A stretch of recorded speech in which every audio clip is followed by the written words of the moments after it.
Et si tu pouvais avoir une résidence permanente dans un pays sans jamais y habiter, imagine une carte officielle, des droits étendus et la possibilité de te déclarer résident fiscal ailleurs, sans les obligations classiques. Dans cette vidéo, je te dévoile 5 pays où c'est encore possible en 2025, en toute légalité. Le Paraguay est sans doute l'un des secrets les mieux gardés d'Amérique du Sud. Pour obtenir une résidence permanente, il suffit de déposer environ 4 500 à 5 000 USD dans une banque paraguayenne. Ce dépôt n'est pas une taxe, tu peux le récupérer une fois ta résidence obtenue. Ce qui fait la différence, aucune obligation de vivre sur place. Tu n'as même pas besoin de passer un certain nombre de jours par an dans le pays. En théorie, tu peux obtenir la résidence, repartir et revenir des années plus tard, toujours en règle. Le processus est relativement simple, bien qu'un accompagnement sur place soit fortement conseillé. Tu obtiens une carte de résident permanente en quelques semaines, avec un numéro d'identification fiscale. La résidence paraguayenne ne donne pas accès à un passeport automatiquement, mais elle peut être un plan B stratégique. En cas de crise en Europe ou de besoin de relocalisation rapide, tu auras un pied-à-terre administratif dans un pays stable, peu taxé et ouvert. C'est un exemple parfait de ce qu'on appelle une résidence de secours, que tu n'as pas besoin d'activer, mais qui peut tout changer un jour. Le Panama est depuis plusieurs années l'une des destinations les plus populaires pour les nomades fiscaux. Et pour cause, le pays propose un visa de résidence permanente appelé Friendly Nations Visa, accessible aux citoyens de nombreux pays occidentaux, dont la France, la Belgique, le Canada et la Suisse. Le principe ? Tu dois ouvrir une société ou prouver un lien économique avec le Panama. Par exemple, un emploi ou une activité freelance domiciliée là-bas. Et ouvrir un compte bancaire local avec un dépôt d'environ 5 000 USD. Pas besoin de vivre sur place. Après l'approbation, tu obtiens une résidence permanente valable à vie. Depuis 2021, les règles ont un peu durci, mais restent très souples par rapport à d'autres pays. Il est recommandé de venir au moins une fois tous les 2 ans pour maintenir ton statut actif, mais aucune présence annuelle n'est exigée par la loi. Ce qui rend le Panama si intéressant, c'est son système fiscal territorial. Seuls tes revenus générés localement sont imposés. Donc si tu vis ailleurs ou gagnes ta vie en ligne, tu peux légalement ne rien payer là-bas. Panama est donc une option stratégique pour ceux qui veulent une résidence flexible, permanente, et une porte d'entrée vers l'Amérique centrale ou du Sud, sans obligation d'y rester. L'Uruguay est souvent éclipsé par ses voisins plus médiatisés.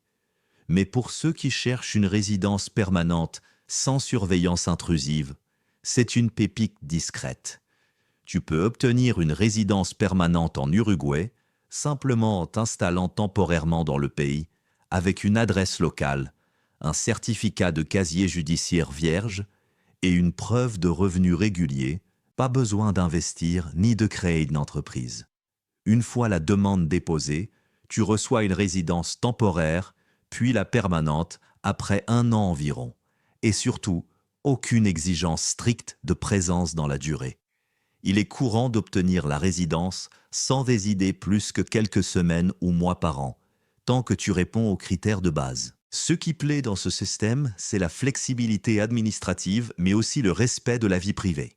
L'Uruguay n'impose pas de déclaration automatique des comptes étrangers et il est possible de vivre en toute légalité en mode low profile.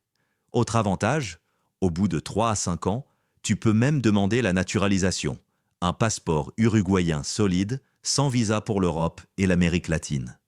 En résumé, si tu veux une résidence stable, humaine et discrète, sans devoir pointer tous les ans, l'Uruguay est une excellente option, surtout en 2025, où peu de pays offrent encore cette souplesse. La Géorgie, nichée entre l'Europe de l'Est et l'Asie, est devenue en quelques années un refuge prisé des indépendants, freelance et entrepreneurs mobiles. Ce petit pays propose un permis de séjour très accessible, notamment via 2 options.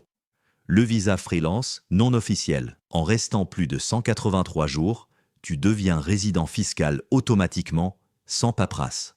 Le statut d'investisseur ou de propriétaire immobilier, Avec un achat de biens d'environ 100 000 USD, tu peux obtenir une résidence temporaire, souvent reconduite sans obligation de présence stricte ensuite. Ce qui fait la particularité de la Géorgie, c'est que la présence physique initiale suffit à enclencher le statut, mais aucune règle claire n'oblige ensuite à y vivre en permanence. En d'autres termes, tu peux y poser une base, ouvrir un compte, déclarer tes revenus étrangers à 0%, puis continuer ton mode de vie nomade. La fiscalité y est ultra souple. Pas d'impôt sur les revenus générés hors du pays. C'est ce qu'on appelle un système territorial. Et surtout, la Géorgie n'est pas encore dans l'UE, donc moins exposée aux politiques de transparence fiscale automatique. En bonus, une culture accueillante, un coût de la vie très bas et une position géographique idéale entre Europe, Moyen-Orient et Asie. Bref, la Géorgie reste en 2025 un des rares pays où poser une base légale sans sacrifier sa liberté. La Turquie, à cheval entre l'Europe et l'Asie, est bien plus qu'une destination touristique. C'est aussi une option sérieuse pour obtenir une résidence de long terme sans devoir y vivre en permanence. Le principe est simple. En achetant un bien immobilier d'au moins 75 000 USD hors Istanbul, ou 200 000 USD à Istanbul, tu peux demander un permis de séjour renouvelable, puis accéder à une résidence permanente au bout de 8 ans. Mais voici le point clé. Aucune obligation de résidence effective n'est strictement imposée durant ce processus, tant que tes documents sont à jour et que tu fais les renouvellements à temps. Tu peux parfaitement acheter un studio, venir 1 ou 2 fois par an et garder ton statut actif. C'est une excellente stratégie pour ceux qui veulent diversifier leur base, avoir une adresse physique légale et profiter d'un accès facilité au système bancaire, à la santé et à une vie en dehors de l'Union européenne. De plus, la Turquie propose des options de naturalisation accélérée au bout de quelques années si tu investis davantage, 400 000 $ américains. Mais ce n'est pas nécessaire pour simplement protéger ton avenir ou sécuriser un plan B. En résumé, la Turquie combine résidence discrète, investissement tangible et stratégie d'anticipation, sans avoir besoin de t'y installer réellement. Une solution robuste tant que tu respectes les démarches. Tu viens de découvrir 5 pays qui offrent encore, en 2025, la possibilité d'avoir une résidence permanente sans avoir à y vivre. C'est légal, stratégique et souvent bien plus simple qu'on ne le pense. Mais attention, ce n'est pas un jeu. Une résidence, même inactive, t'engage administrativement. Certaines doivent être renouvelées. D'autres nécessitent une adresse ou une présence ponctuelle. Et surtout, aucune résidence ne t'exonère automatiquement de tes obligations fiscales dans ton pays d'origine.